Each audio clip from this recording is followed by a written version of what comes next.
Okay, this talk has to do with one of the aspects of the call for papers that had to do with things that we want to explain about fictions and how to explain them. But more specifically, what I will do is to contrast, with respect to explanatory value, two different views on on the question that I raised at the beginning of the handout. How should we think of the utterances that constitute a fiction? But utterances here should be taken in an extended sense, so that sequences in films or scenes in theater could count as such.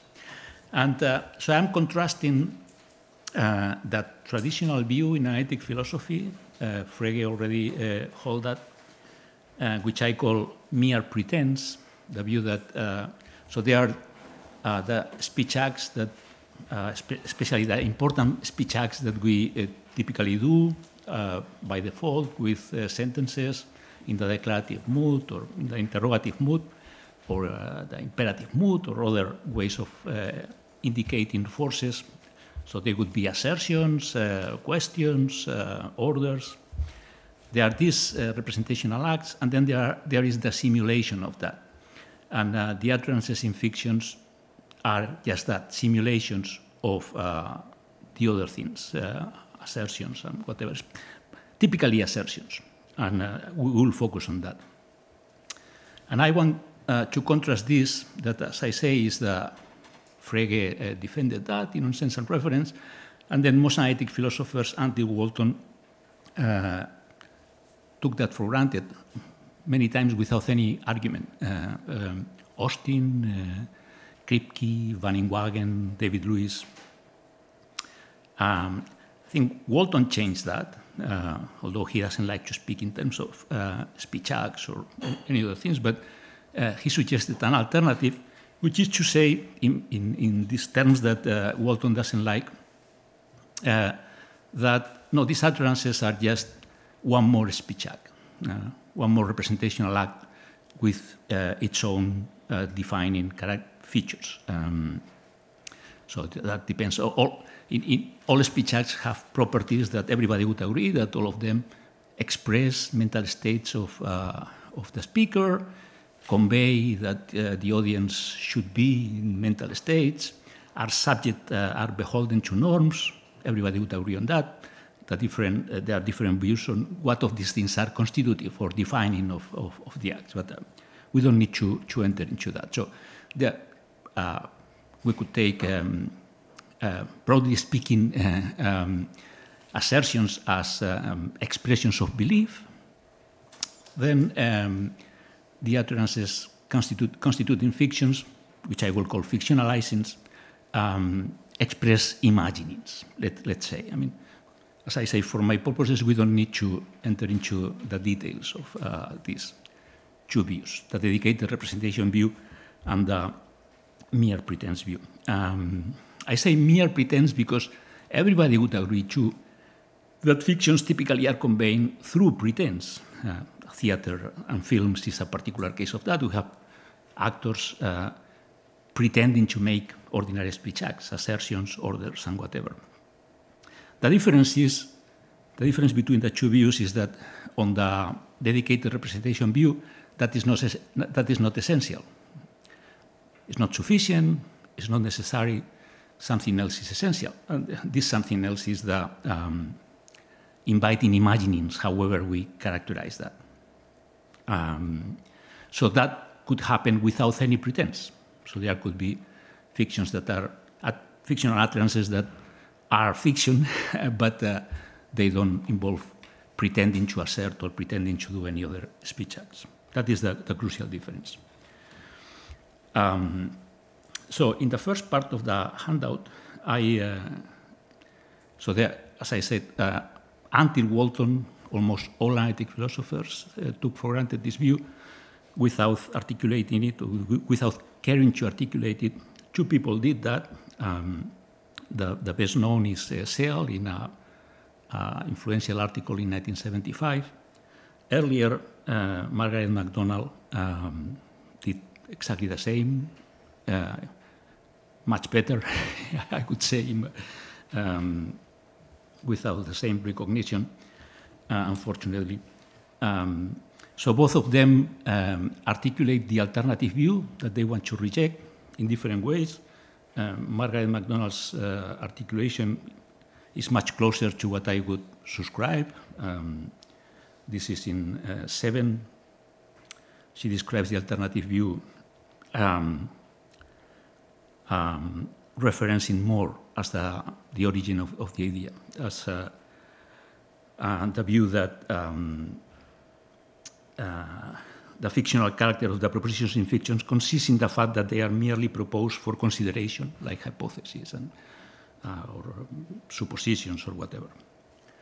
While Searle speaks of the act of storytelling, which is not very informative. It's much more informative the way that MacDonald puts it. Both of them offer an argument against the alternative view. Both of them, in both cases, the argument is, well, at least it has a natural, easy response. I mean, in the case of Searle, the argument is horrible. I mean, he says that if you buy the alternative view,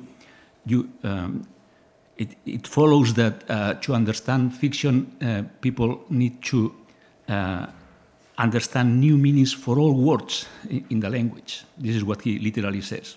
Of course, this is a silly exaggeration. I mean, if you don't know what promising is, you need to understand what the verb promise means when you say, I hereby promise to you that. But you don't need to understand a new meaning for I or for the expressions that you use to articulate the content of the promise or whatever. She has a much better argument that I present in 7, and I offer a response. I'm not that much interested in going through this. I mean, in both cases, the real argument, as Stefano Predelli, who in a recent book has presented the most forceful version of this view I am familiar with, as he insists, the real argument that they have is what Stefano calls the uniformity argument. And this is the idea that if you know how to assert or how to ask or how to command, then you have everything that you need to understand a fiction. Because the language that is used in presenting a fiction is used in a totally uniform way with the way it is used for doing all these things. Of course, I mean, that is a much better version of what the argument that Searle proposes. I think is wrong, but it's not so clear that it is wrong. I mean, the defender of the alternative view must agree that you need to understand something new, some expression or some indication that the content that is presented to you is presented as fictionalizing and not as an assertion or as a command or whatever. You need to understand that. So that makes the language in fiction non-uniform with the language in other speech acts, because there is something new that you need to understand. And I think that this non-uniformity is true. Just to give you some very small indication of suspicion why there is this uniformity thing is not really true. If you are presented with a straightforward contradiction or impossibility, a crazy contradiction or impossibility, you just go to see the second part of Beetlejuice to get an idea of what that could be. If you are presented that thing as assertion, you would say, what? What do you have in mind? But if it is presented as fiction, you just enjoy it. Anyway, as I say, I'm not interested in going through this. This has been discussed in other places. So they have the argument against the alternative view, and they defend in this pretense view, and so I'm going to put aside any further discussions of these details. Now, when Walton articulated this alternative view, and in fact Moore had considered that, as you can see, people that attracted to the view, that defended it in different ways, like Walton or Greg Curry, they came up also with objections to the mere pretense view. Typically, the objections were counterexamples. So, counterexamples to sufficiency, for instance. Curry mentions that you could pretend to make things like assertions for many different things. For instance, he mentions cleaning up one's voice, or rehearsing a talk that you are going to give.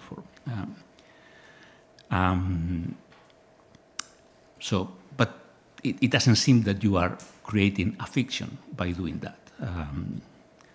When you are ironical, it makes sense to describe what you are doing as pretending to assert something that you are not asserting. But intuitively, you are not thereby making an assertion. You are making some other speech act, whatever. I mean, an alternative assertion, or whatever it may be. Walton also has examples, counterexamples to the necessity of the pretense, which I also like. Not a particular one. He just mentions fictions made with images or in the theater. To this, the defender of the pretend assertion or whatever thing could reply that we can and in fact use these things to make assertions. We use images to make documentaries. We use acting to do reconstructions in trials.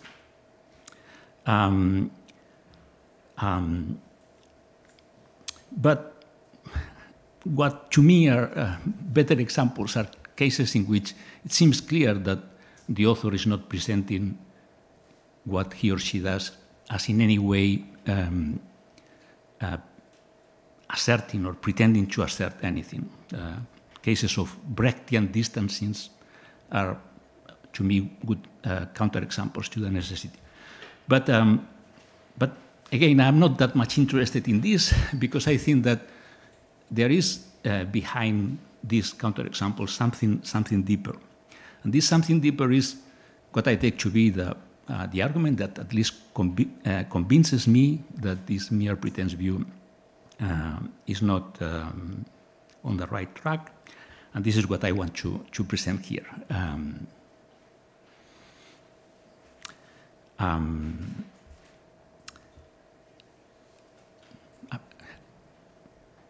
Some time ago, I thought that there was no need to go through this, because everybody, after Walton articulated the view in that very clear ways in that wonderful articles in the 1970s, or even better in this wonderful book in 1990, you don't need to say any of these things because they are obvious.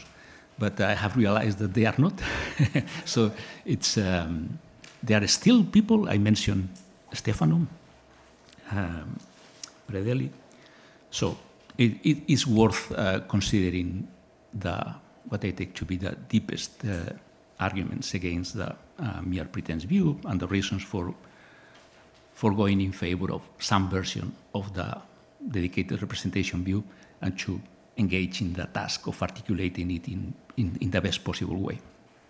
And so the deepest issue behind these counterexamples to the sufficiency and the necessity is just an abductive argument. I think that this is in general true in philosophy as in science. that the real arguments are abductive, arguments to the best explanation. So the non-sufficiency point, you can put it in this way. So you can pretend to make an assertion for things that are very different, that don't create a fiction in any way. So if you want to say that fiction requires mere pretense, that you still need to add something else. You need some goal, some specific goal, as opposed to your goal when you clear up your voice. And once you have added that something else, then you need to think whether that something else is not enough by itself. And then you could easily explain why the pretense is not even necessary. So what is at stake is factors, additional factors that are truly explanatory, because the appeal to mere pretense by itself is not explanatory. And this is what I want to develop. What I will present is just, I will present just a few cases, although in 10 I mentioned many of them in the spirit of the workshop, which wanted us to came clear on the things that a philosophical theory of fictions is supposed to explain. But yeah, I will present at least 2 or 3 of them. If possible, I will mention the 2 that Seal mentions. I think that MacDonald also mentions these very 2 facts about fictions for which we would like some explanation, or we would like to know something more than just they are facts about fictions. We think of fiction in that way. But I want to start with other facts about fictions that I will claim. I mean, the arguments are not, as always in philosophy, and this abductive idea suggests they are not meant to be knocked down. They are just challenges. I know very well that, because I have talked a lot with him, that Stefano has replies to these things. I'm just saying, well, you need some response to this, and then you will need to balance this response with the one that that dedicated representation view affords. Now, I'll say first what I take to be the main thing that allows for this explanatory comparative virtues of the dedicated representation view. So on the dedicated representation view, acts of fictionalizing have contents. So they have a semantics. Now, whenever there is a semantics, there is a metasemantics. So when you are discussing the literal meaning of expressions in natural languages, so you may come up with different proposals about what the literal meaning of an utterance is, utterance that includes a description, for instance. You may have, at least if it is used referentially, you may have a semantics on which the contribution that the description makes is just an object. You have a Russellian alternative in which is something else, and then you need to know on what basis you choose one or the other as the literal meaning of the expressions. And this is what a metasemantics, which is a metaphysics of meaning, gives you. So if you are an intentionalist, you will appeal to something. If you are a conventionalist, you will appeal to something else. So what is behind all these points that I will make is just the fact that the dedicated representation view presupposes a metasemantics, because it requires a semantics. So different ways of elaborating on the dedicated representation view will give you different metasemantics.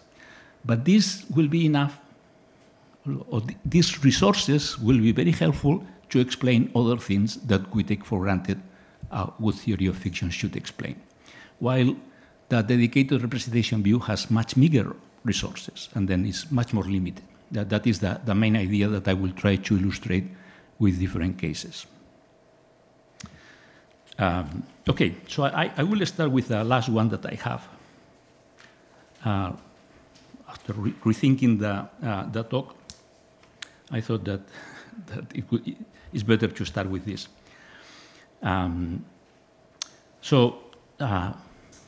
I think it was Monroe Bertley who introduced this idea that some questions about fictions are silly.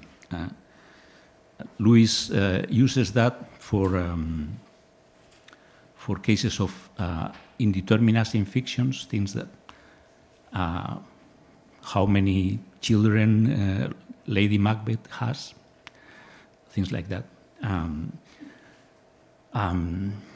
It would be silly questions, but here are many other cases that then Walton adopted the same expression. So black and white films present black and white situations, but the fictional world is not colorless.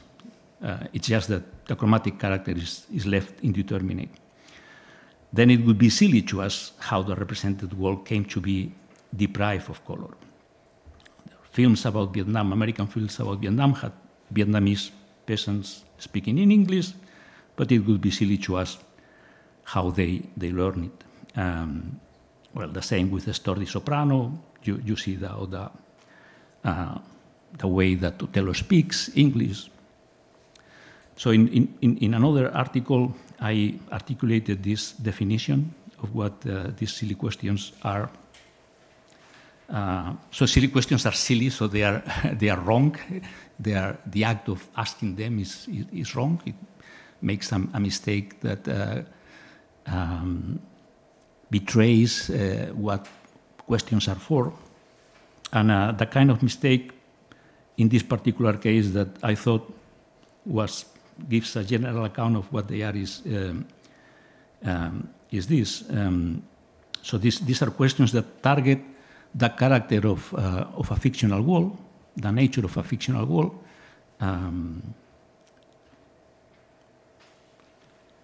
How came it to be that it's colorless, or what explains that Juliet sings this very nice way, or that she looks like a 50 years old person, and they are misguided because they wrongly presuppose that the metasemantics for the fiction validates an answer. That would be my definition of what silly questions are. Now, this presupposes that there is a metasemantics for fictions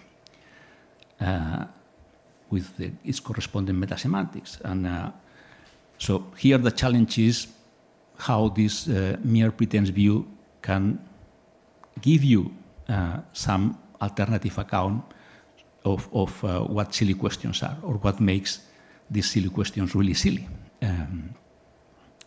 So that is the first challenge. The second one is in 11. This challenge concerns inferences in fiction. In the case of silly fictions, I'm not going even to come up with some account of what they would answer. I don't really know. I mean, I'm really curious.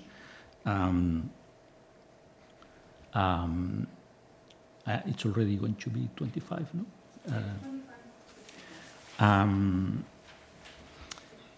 What Stefano tells me is that he just adopts the Waltonian line to answer these questions. But I take that to be inconsistent with the mere pretense view. Anyway, yeah, as I say, I mean, there are people here who subscribe these things, so I would be curious what their proposal is. So this second one concerns inferences that go beyond what is explicit in the fiction. So there are some people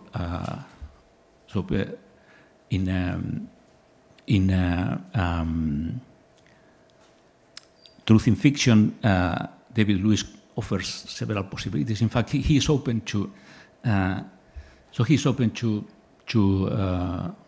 different responses to what is true in a fiction that goes beyond what is shown in the case of a film or told in the case of a literary fiction. One is explicitism. He offers an account. Many people don't realize that, but he offers an account for those who think that you shouldn't go beyond the explicit. And then he offers two other accounts. And I think that it's not just that he was very pluralist. I think that it's because he offers these possibilities and he doesn't go for any of them because he's taking for granted the mere pretense view, as I said, without almost, as he confesses later, as a kind of trick. And as far as I can tell, this by itself doesn't tell you in any way why should you go beyond explicitism, and if you go beyond explicitism, you go for one or the other of the two possibilities that he mentioned. Here, I just illustrate the point with a case that, in fact, is not. It goes beyond the two possibilities that he offers. It's just a case in which Martin Gardner, in an splendid commentary of Alice in Wonderland, makes what I take to be a mistake in taking for granted that there is a truth in this fiction. There is a fictional truth which I think is not true because he is assuming that he can apply a form of this inference principle, a form of the reality principle that I think is inaccurate for the particular case of the stage in which he considers. I mean, most of Alice, as you will know, is a dream by Alice, and he considers a case about something that he considers inconsistent about this dream, which is not inconsistent because, as they say, the logic of dreams is such that it's not that of the physical world. But anyway, what I am saying is, if you have a dedicated representation view, then you have materials, resources to argue for a version of the reality principle or for a version that applies in this particular case and not in others. If you just say that fictions are mere pretense, well, in this particular case, I think that they can say something, and they say that, which is, so if you go for the mere pretense view, fiction is created typically with the pretense of doing other things, in particular assertions, and for assertions, we know ways in which you can go beyond what is literally said, for instance, conversational implicatures. So perhaps, to the extent that you are pretending to make assertions, you can think of Doyle to be an actor pretending to be Watson, making assertions, in these cases in which there is an explicit narrator. Then, to the extent that Watson is properly understood as making a conversational implicature, then you can think that Doyle is also pretending to do that and thereby going beyond what is explicit in the fiction. I'm not going to say unless you ask, but even if this is true, which in my view is not clear why it should be true, if you are just pretending to make assertions without saying anything more about why you are pretending to do that, it's not clear that you can assume that conversational implicatures by narrators in the fiction should be part of the content of the fiction. But aside from that, there are many other contents that are true in fictions and cannot be derived in that way. So in Beetlejuice, for instance, obviously nobody is asserting that the things that happen there are happening. And there are many, I can give you examples later. There are many examples of inferences that you make that go beyond what you are explicitly shown in the film that cannot be explained in that way. they can be explained easily if there is someone making a fictionalizing act, inviting imaginings. I'll finish with just one more point. Both